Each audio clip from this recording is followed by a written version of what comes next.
Hello again. Today I will be talking about a very downhearted topic, the Space Shuttle Challenger tragedy and the ethical dilemmas we can learn from it. As we all know, on the day the Challenger was launched, the entire crew was killed in it merely 73 seconds after liftoff. The explosion was broadcasted on live television, so it was a very mournful event for all of America and definitely a learning moment for NASA. So let's go back to the Challenger incident so that we can further analyze what NASA should have done differently. What Roger Boyce-Jolly, the engineer who tried to stop the Challenger, should have done differently. And for those entering the professional engineering field, what your responsibilities are in relation to being loyal to management and protecting the public welfare.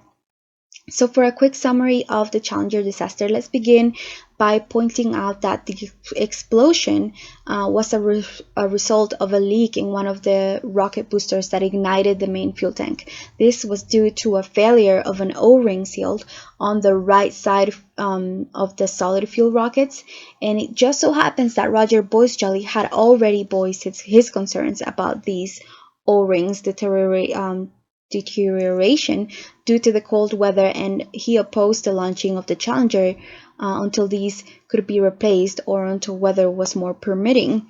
But despite the constant warnings from him and many other NASA engineers about it, the management still proceeded to approve the launch.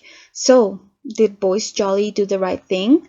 As an inspiring data scientist, I am 150% sure he did the right thing by standing by his work in an honorable and ethical way. His job as an structural engineer at the time was to analyze historical data from solid rocket boosters from past flights to ensure the flight readiness for the upcoming ones. So he did his job. He analyzed the data, found incongruent variables that could potentially put the launch at risk, and he voiced those concerns to management months before the launch was scheduled. And he even held a teleconference to passionately oppose it the night before the launch. So, of course, at that point, it was up to management to make the decision.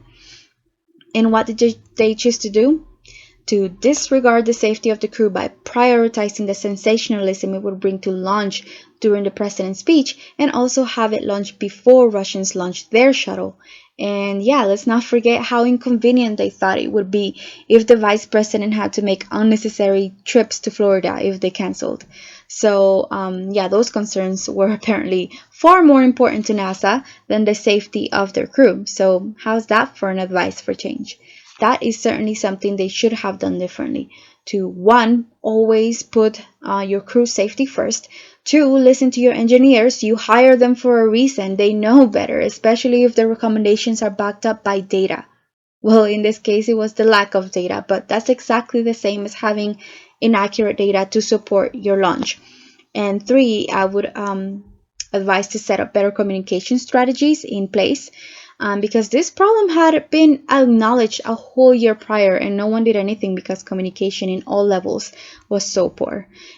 What I find more demoralizing about this situation is how ostracized Boyce Jolly became after this event for being the whistleblower, while everyone else who remained quiet got promoted. His professional outlook was damaged for the rest of his life and even suffered from PTSD from such a dreadful experience, and hardly anyone cared.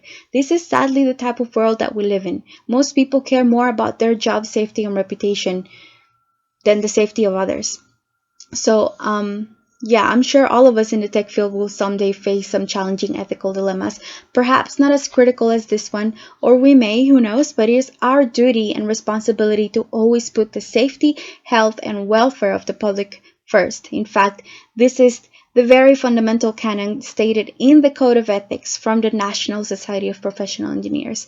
I will leave the link to that document on the video description below for all of you to read and see that there is no mention of being loyal to management. The only responsibility is to accurately communicate to management what your findings are with as much dignity and integrity as possible. And clearly, Boyce Jolly did just that. And so should we all when we're faced with similar ethical dilemmas. So I hope you all learned something today about NASA's Challenger tragedy and the lessons we can all learn from it.